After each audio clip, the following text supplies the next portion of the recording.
Bismillahirrahmanirrahim. Assalamualaikum warahmatullahi wabarakatuh. Perkenalkan, nama saya Salsadillah dengan NIM 210204500015 dari kelas PTE 01. Kali ini saya akan menjelaskan tentang Underground Power Transmission and Gas Useless Transmission Lines, atau dapat diartikan dalam bahasa Indonesia yaitu transmisi listrik bawah tanah dan saluran transmisi berinsulasi gas. Ini merupakan salah satu tugas mata kuliah transmisi daya listrik dengan dosen pengampu Bapak Akhir Mukhtar, SPD, MT. Baik, adapun pokok pembahasan yang nantinya akan saya bahas yang pertama yaitu kabel bawah tanah atau underground power transmission. Yang kedua, parameter kabel bawah tanah. Yang ketiga, karakteristik kabel terisolasi. Yang keempat, arus selubung pada kabel. Yang kelima adalah kabel transmisi EHP bawah tanah. Yang keenam, kesalahan kabel bawah tanah. Yang ketujuh adalah gangguan kabel bawah tanah. Dan yang kedelapan atau yang terakhir adalah gas useless transmission lines. Baik, yang pertama yaitu kabel bawah tanah atau underground power transmission. Kabel bawah tanah atau underground line pada umumnya memiliki inti satu atau lebih yang terbuat dari tembaga atau aluminium. Kabel aluminium memiliki kelemahan yaitu untuk menghantarkan arus yang sama memerlukan luas penampang yang lebih besar dibandingkan dengan tembaga. Namun, kabel dengan bahan dasar aluminium lebih ringan daripada tembaga. Setiap inti memiliki isolator sendiri, di mana isolator ini berguna untuk menghindari pengaruh-pengaruh kimia lain yang berada di dalam tanah. Pada umumnya, instalasi kabel bawah tanah diletakkan dalam pipa bawah tanah. Jika ingin mengubur langsung kabel bawah tanah, maka kabel perlu diberi pelindung atau armor yang terbuat dari dua isolasi baja yang saling tumpang tindih.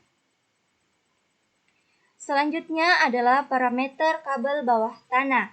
Ada beberapa cara untuk pemasangan kabel bawah tanah, seperti berikut. Bagian A, penguburan langsung dalam parit. Biasa parit digali menggunakan mesin. Bagian B, dimasukkan ke dalam saluran pipa yang kemudian dikubur atau dilapisi dengan beton. Dan yang bagian C adalah jika memungkinkan diletakkan pada sebuah terowongan yang isinya saluran pembuangan air, pipa gas, dan saluran telepon. Selanjutnya adalah karakteristik kabel terisolasi. Gambar di samping menunjukkan penampang kabel tunggal konduktor. Diasumsikan bahwa panjang kabel adalah 1 meter. Muatan pada permukaan konduktor adalah Q coulomb per meter. Diasumsikan bahwa kabel memiliki dielektrik homogen, sempurna, dan simetris sempurna antara konduktor dan isolator. Selanjutnya yang keempat adalah arus selubung pada kabel. Nah, akibat dari arus yang mengalir pada selubung kabel ini terdapat beberapa hal yang perlu diperhitungkan, yaitu mutual reaktan antara konduktor dan selubung per fase. Bagian B, resistansi selubung per fase. Bagian C, pertambahan resistansi konduktor. Bagian D, total resistansi konduktor akibat rugi-rugi selubung. Bagian E, rasio antara rugi-rugi pada selubung dan rugi-rugi pada konduktor. Dan bagian F adalah total rugi-rugi selubung pada feeder. Baik, selanjutnya adalah bagian nomor 5, yaitu kabel transmisi EHP bawah tanah.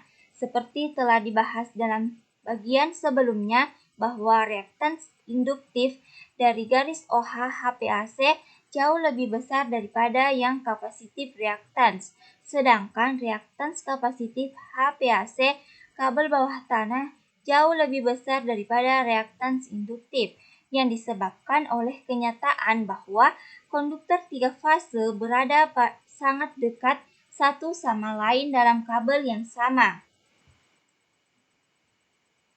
Selanjutnya nomor 6 adalah kesalahan kabel bawah tanah. Ada beberapa metode untuk menentukan kesalahan pada kabel bawah tanah. Metode ini dapat digunakan untuk menentukan segala jenis kesalahan, tergantung pada kesalahan alamiah dan tingkat pengalaman dari insinyur yang menguji. Kesalahan pada kabel bisa dikategorikan sebagai berikut. Yang pertama adalah kegagalan dari konduktor, dan yang kedua adalah kesalahan pada isolasi. Nah, secara umum kegagalan dari konduktor dapat ditemukan dengan membandingkan resistansi dari konduktor. Selanjutnya adalah gangguan kabel bawah tanah.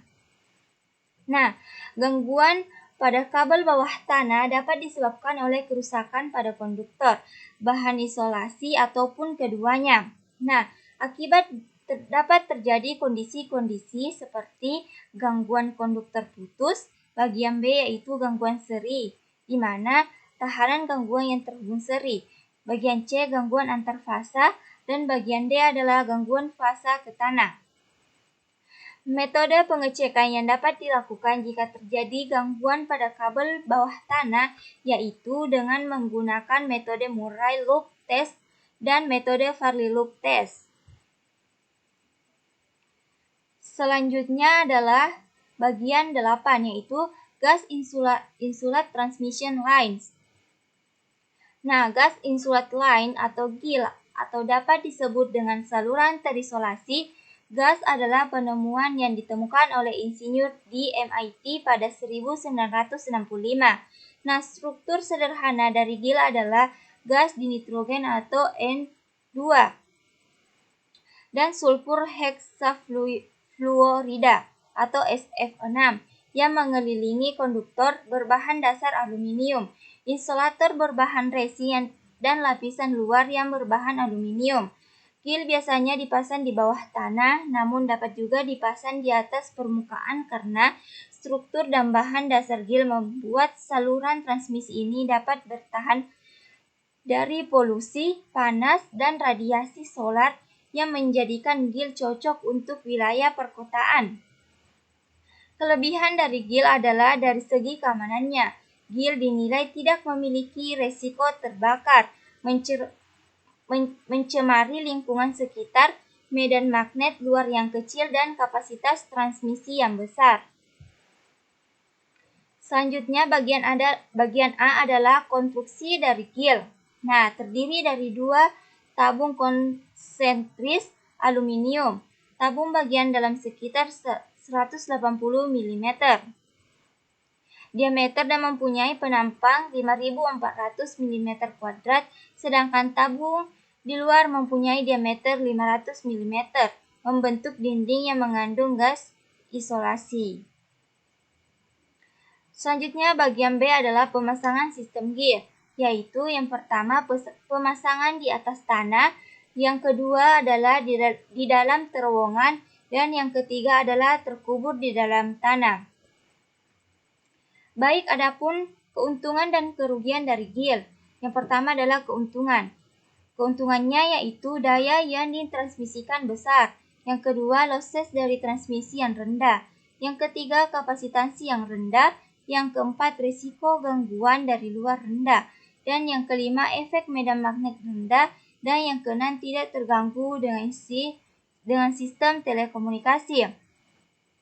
Adapun kerugian dari GIL yaitu yang pertama biaya investasi yang mahal, yang kedua kontaminasi partikel menurunkan keandalan isolasi dari GIL, dan yang ketiga atau yang terakhir adalah sulitnya mencari kegagalan pada konduktor gas Fs6 sangat berbahaya. Nah, baik, itulah materi yang sempat saya jelaskan atau paparkan. Lebih dan kurangnya mohon dimaafkan. Wabillahi taufiq wal hidayat. Wassalamualaikum warahmatullahi wabarakatuh.